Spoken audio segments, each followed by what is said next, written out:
Lacson sumabog kay Alan Peter Cayetano sa pagtawag nito sa kanya na aso ng Malacanang, mga kababayan. Hindi na raw po tuta itong si Senator Ping Lacson ayon dito kay Alan Peter Cayetano. Mga kababayan, delusional pa rin at bitter pa rin itong si Alan Peter Caldero dahil hanggang ngayon ay hindi pa rin po ito, mga kababayan, nakakapag-move on nang mawala sa kanya ang posisyon at kapangyarihan. Ito po ang kanilang sagutan, mga kababayan. Nag-ugat po ito kung saan itong si Senator Ping Lacson, mga kababayan, ay nakita na bakit parang ganito ang ginagawa ni Alan Peter Cayetano? 'Di ba? Bakit hindi pa rin siya makapag-move on? Bakit pilit pa rin siya na naninira? Imbis na tayo ay magtulungan na, imbis na tayo ay magtrabaho na, hanggang ngayon ay naninira ka pa rin sa mga kasamahan mo. Ito po, mga kababayan, maging itong si Senator Raffy Tulfo at itong si Erwin Tulfo, mga kababayan, ay nadamay na rin po. Sabi ni Raffy Tulfo, hindi daw sila Malacanang. In other words, hindi sila tuta. Okay. But doon mo makikita yung graduated din experience. Bakit? Kasi si Senator Tito Sotto and Senator Raffy Tulfo, at least sila tuta ng Malacanang. Pero si Erwin Tulfo, tuta lang ni Lacson. Hindi siya tuta ng Malacanang. 'Di ba? Kasi nga may hawak sa kanya si Senator Lacson na alam sa kanya. Yung sinabi niya na may tatlong kumausap na wag pumirma. Unang-una, yung dalawa kakampi na nila. Pangalawa, yung kakampi nilang isa, nagsabi nakwento din sa akin yon. Sinabi kay Erwin, kami ang ginaganito ngayon. Ito ang hawak sa'yo. 1, 2, 3, 4, 5. Isang araw, ikaw gaganon. Kaya nung una, hindi rin pumirma si Erwin. So, yun ang mahirap sa Senado. 24 lang kami. Araw-araw kami nagkwekwentuhan. Minsan nagiinuman pa. Kaya kung magkwekwento kayo, ayusin nyo kwento nyo kasi alam ko rin yung kwento eh. Di ba? Magkwekwento kayo, bitin pa. O, yung totoo, Erwin Tulfo, isa-isay natin hawak sa'yo. Gusto mo? O, yung kontraktor na balik-balik sa office mo, yung kontraktor sa party, marami pang iba. Doon muna tayo. O, marami pang iba. Di ba? Tapos na yung usapan ng Gil dun sa contractor na pumunta sa office niya, di ba? Bakit binabalik pa rin ni Alan Peter Cayetano?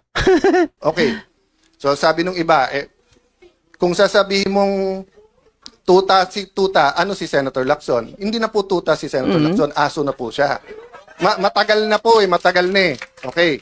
But ano ang ibig ko sabihin sa aso? Anong klase? Iba-iba kasing klase ng aso. Ayan na may aso. Yung kayo po, pagka may utos sa inyo, kayo ay nag-asikaso. Meaning you take care of it. Meron din pong aso-kaso. Ano yung aso-kaso? Tatahol yung aso, kakasuhan. So kung makikita nyo po makikita nyo, ang usual procedure, kaya may affidavit o wala, ang witness itetest mo, huwag mong pababasahin ng affidavit. Kasi baka hindi siya gumawa ng affidavit.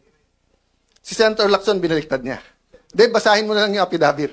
Hindi, sandali, payagan mo muna ang DOJ, kunin yung witness, gagawin yung affidavit. Pagbalik, basahin mo yung affidavit. Hindi po yun ang sistema.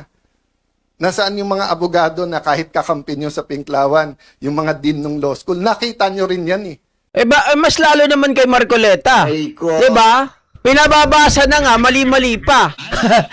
Yan ang mas matindi. Halatado, binigay pa yung kopya, mga kababayan. Dahil kung ikaw talagang gumawa ng affidavit na yon, kung nanggaling sa'yo, di ba? Alam na alam mo kung saan mapuputol. Alam na alam mo kung saan, kung ano yung nawawala. Aray ko. Hindi ko alam kung ano ang nasa utak ni Alan Peter Cayetano. Bakit ka hanggang ngayon, mga kababayan, ay talagang nanggigigil pa rin na siya po ay natanggal. Or sabihin po natin, mga kababayan, 21 days lang po itong naging Senate President. Pinakamababa sa lahat po, mga kababayan. 21 days. At sa loob ng 21 days, no bill passed. At nakawalong session mga kababayan, pero wala talagang naipasang batas.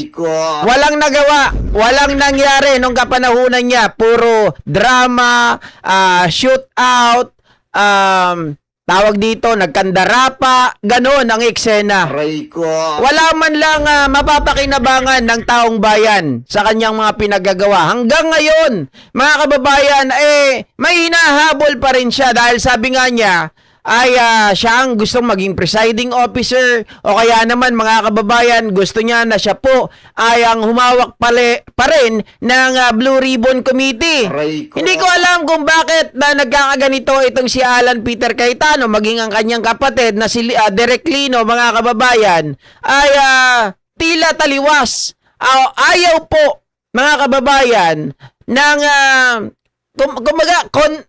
kontra sa mga desisyon ni Alan, itong kapatid niya na si Derek Lino. No?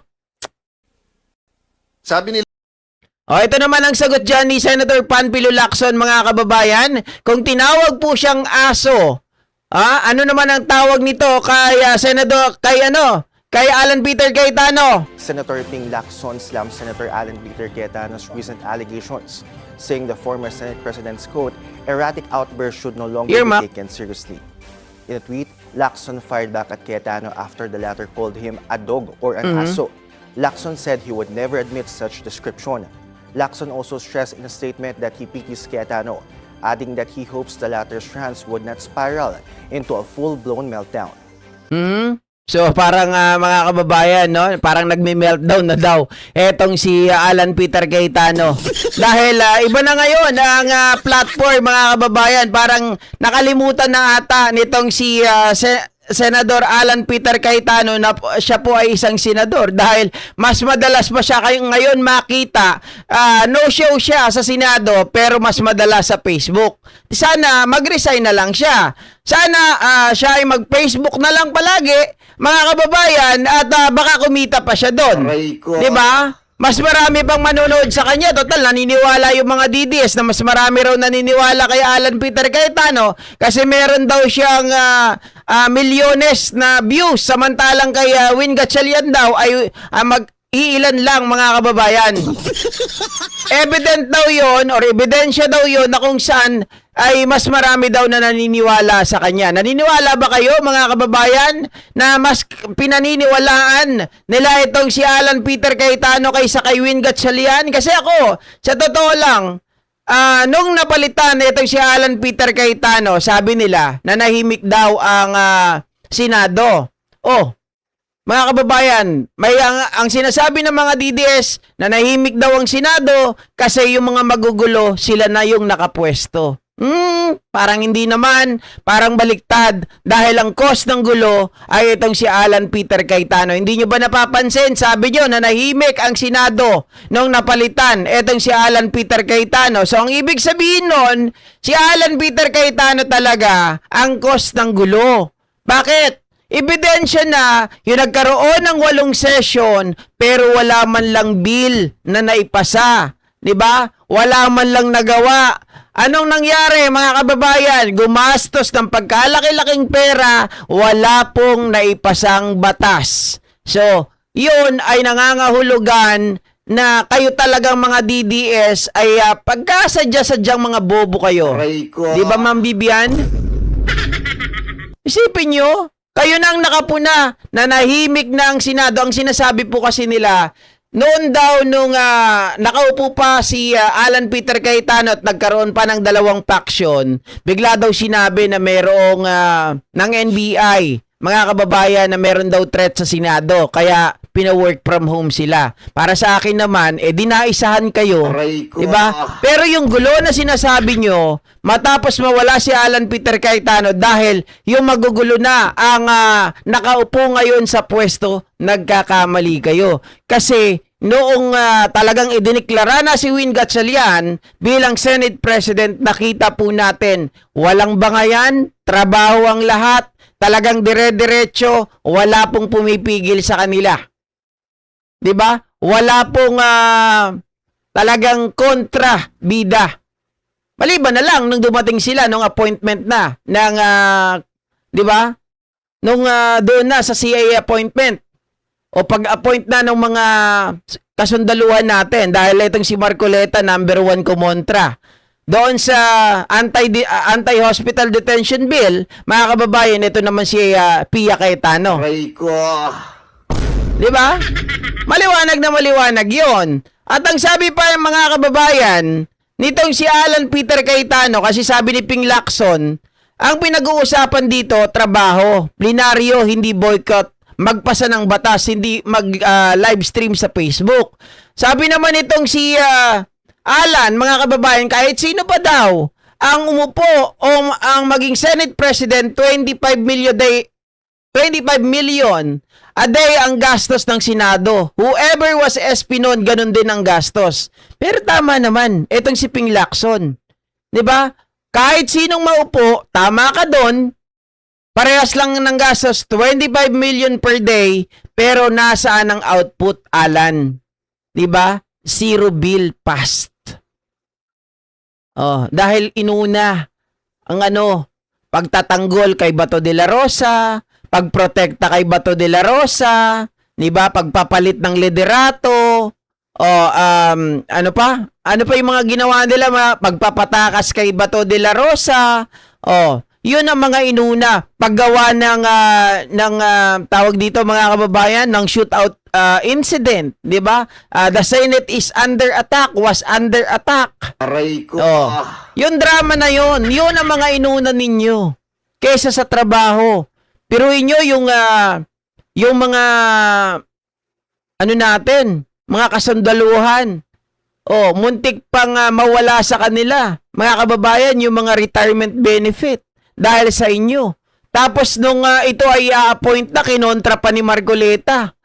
Yun na nga lang ang gagawin, mga kababayan, na pagbigyan, 'di ba? Pagbigyan ang mga ito bilang ganti sa kanilang ambag sa ating gobyerno, pagtatanggol sa ating bayan, tututulan pa. Aray ko.